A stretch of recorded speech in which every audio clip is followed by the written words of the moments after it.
Folks, one of the big fights we're having in Washington, we've been having in Washington, and we're going to continue to have in Washington probably for quite some time, is budgeting. Now, each and every one of us knows how to budget.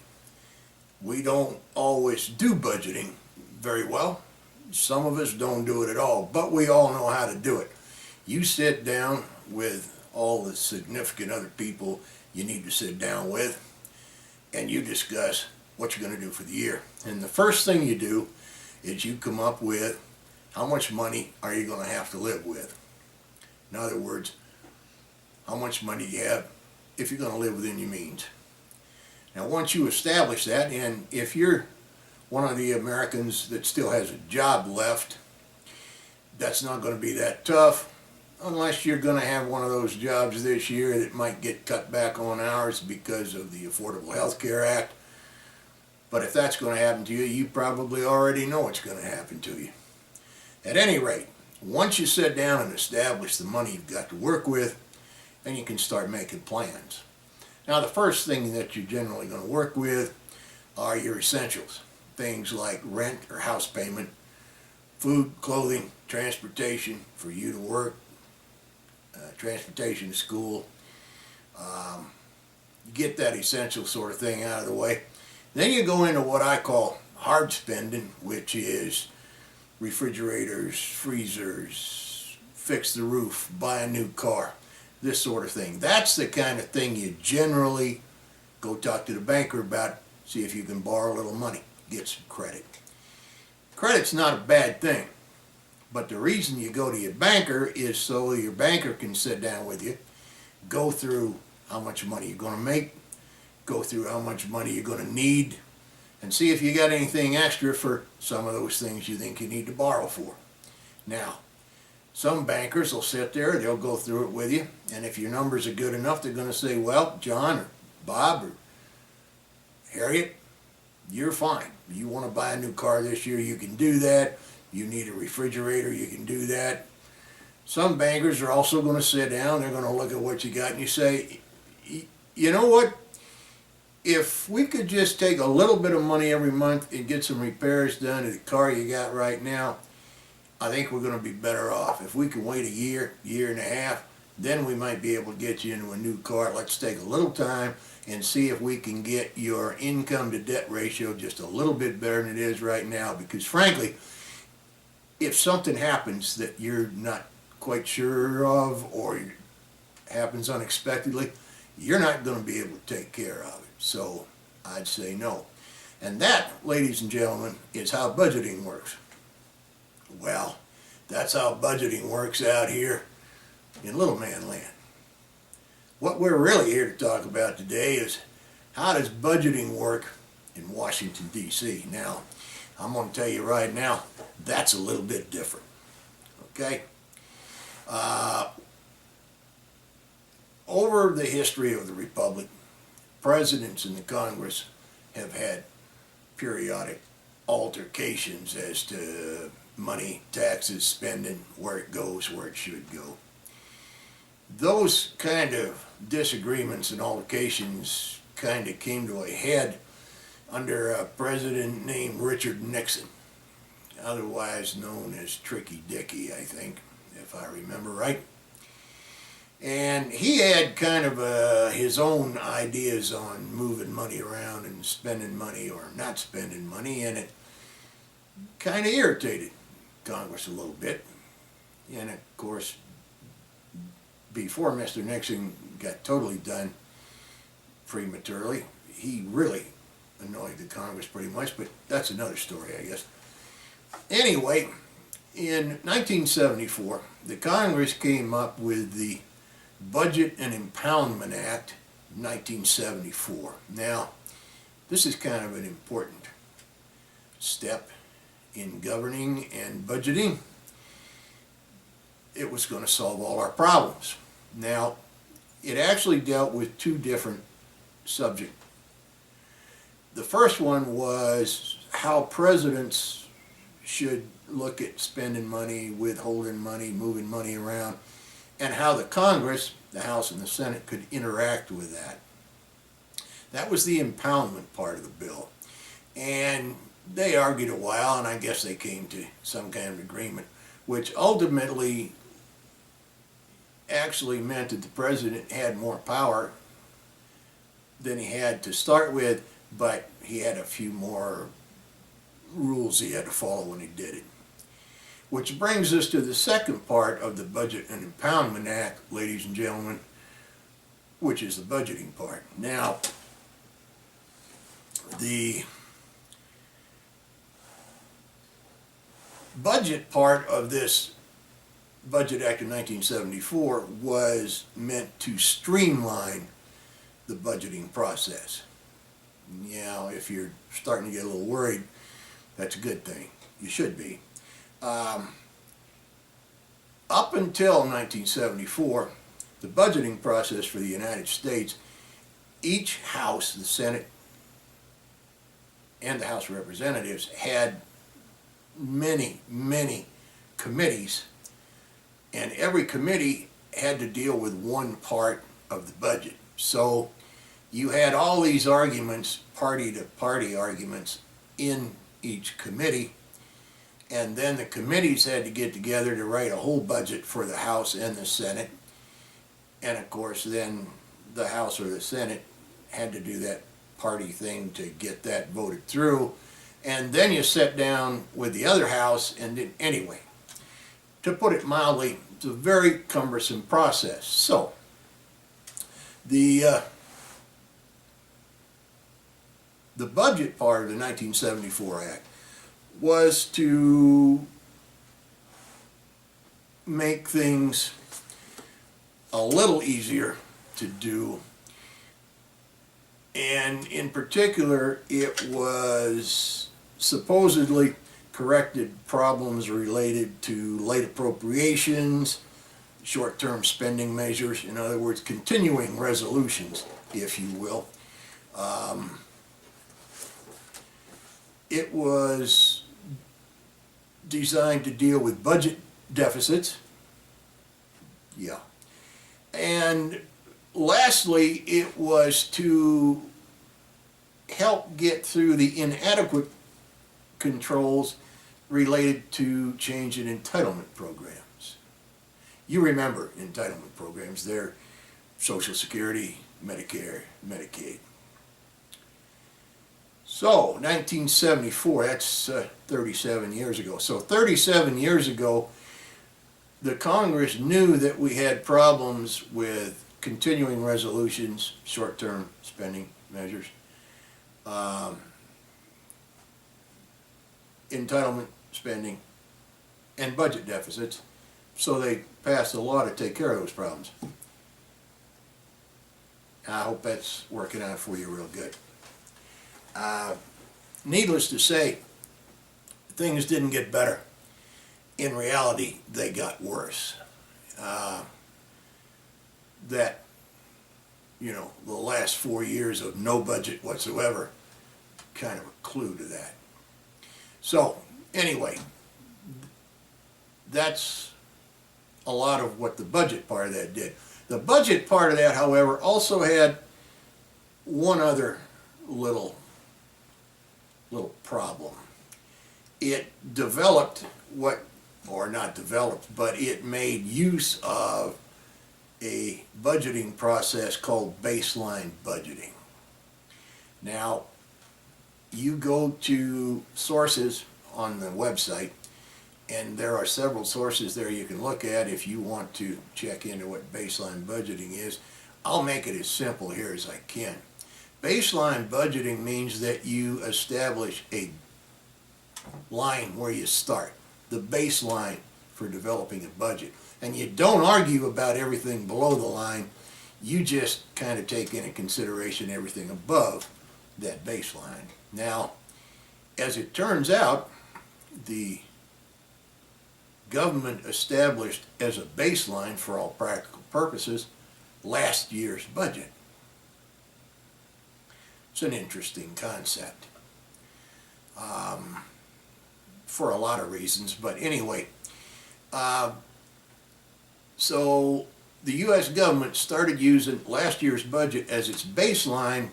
It then started talking about things that might be changing and might have come up with some specifics, but generally speaking what they did is they throw in what they call an inflation factor.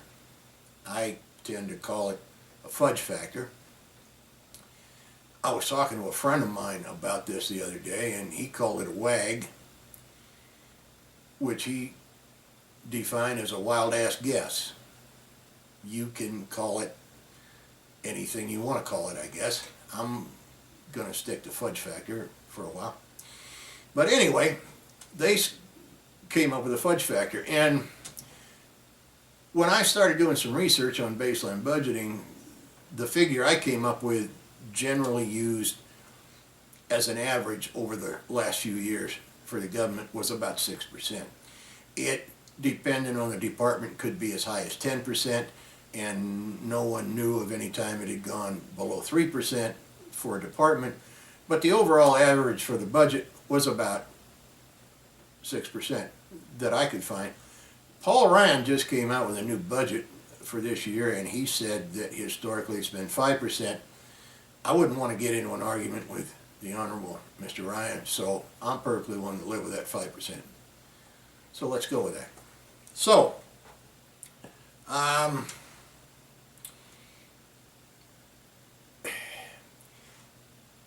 to get some comparative analysis going of exactly what that means, if you take a look at Social Security and Veterans Administration pensions, disabled veterans pensions, over the last 10, 11 years, what you're going to find out is they have been averaging, as a cost of living adjustment, their COLA, which is based on inflation, has been averaging about 3.3 to 3.5%. Okay.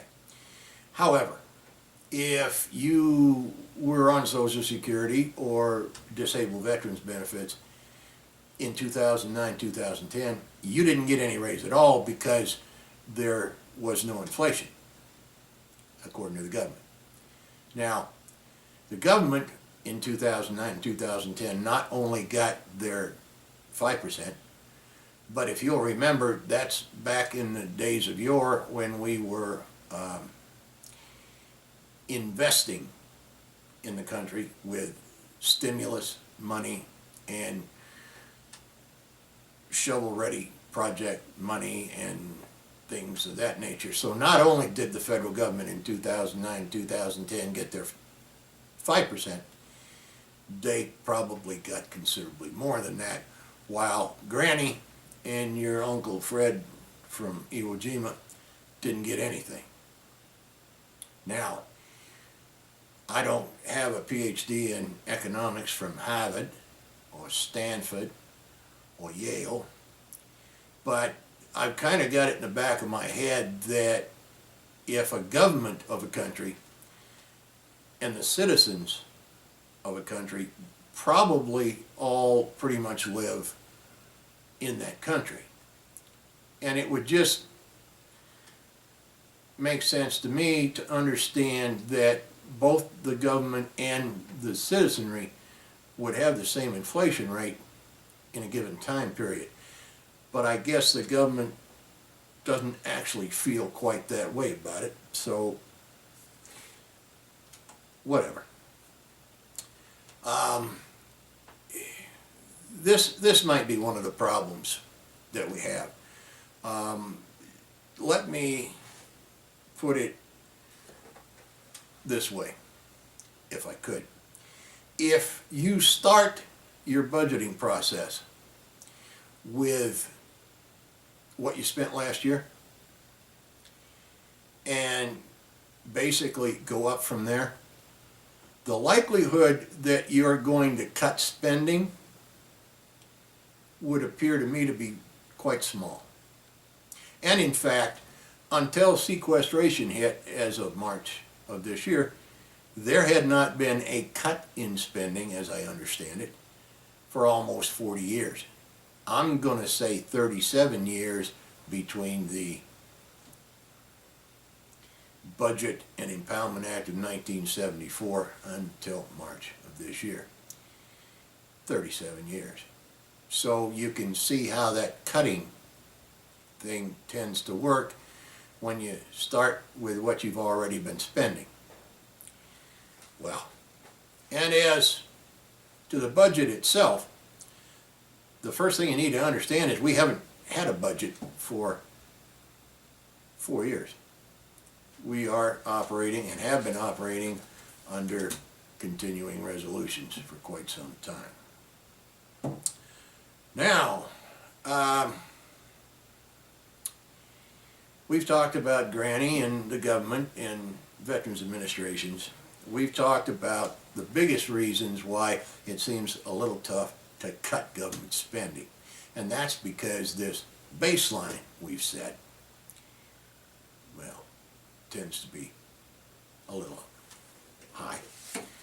The other thing that you need to understand is in 2008 and from that date forward, we have increasingly and exponentially spent money we don't have. We have borrowed in the last 4 years $5 trillion. That's been added to the national debt. Roughly 1.25 trillion a year. And we could go into a lot of things on what that money's gone for, whether it helped us, whether it hurt us, whether it just flat didn't do anything. Let's look at one figure that might give us an idea why we might want to start doing a little more thinking about this borrowing, budgeting, deficit.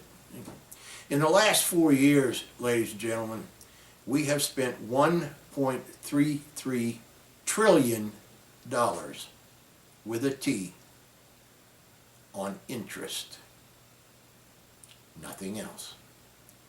Now, if anybody's ever bought a car, a house, a refrigerator, a flat screen television on time payments with interest,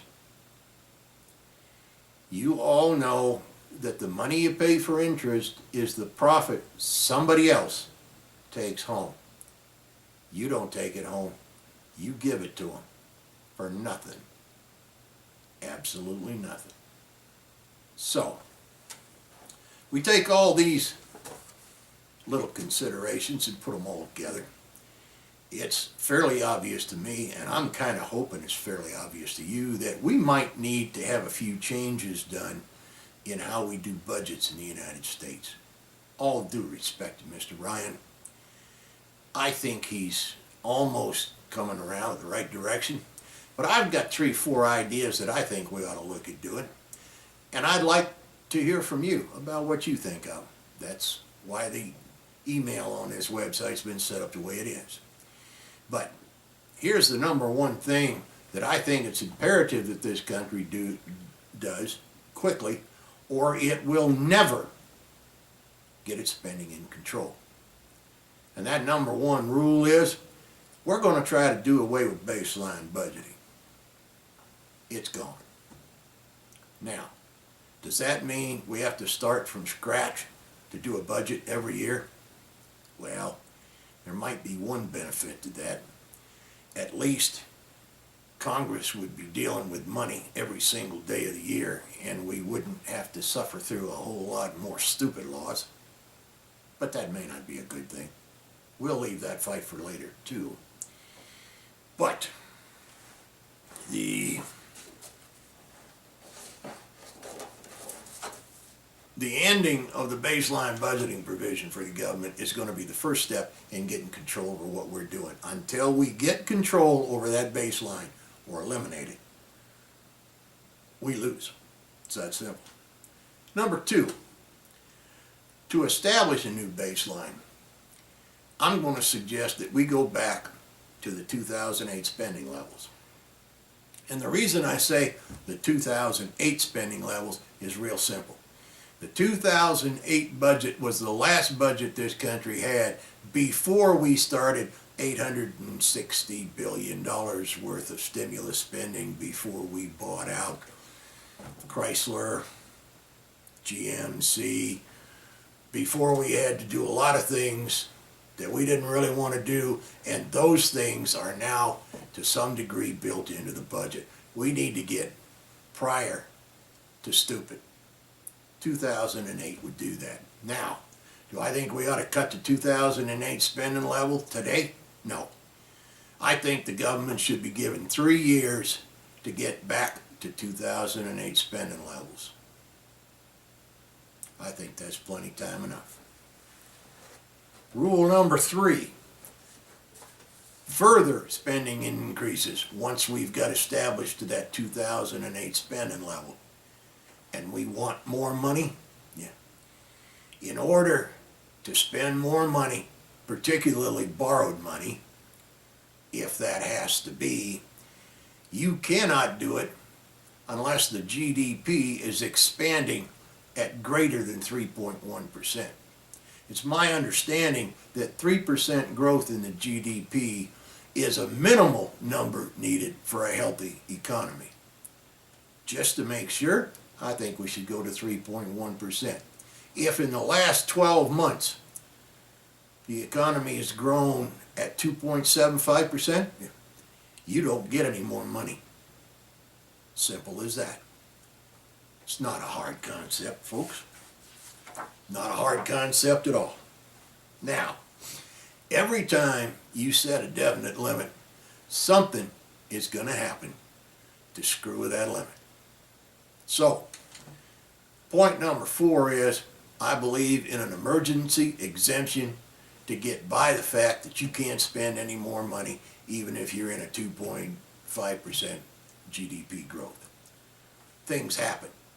Natural catastrophes happen. Somebody decides to take you to war. Whatever. You may need, on a temporary basis, on a yearly basis, to extend what you're spending. I believe in an emergency exemption to do that. That takes a 2/3 vote of the House and a 2/3 vote of the Senate in order to override the rules you just made for the budget.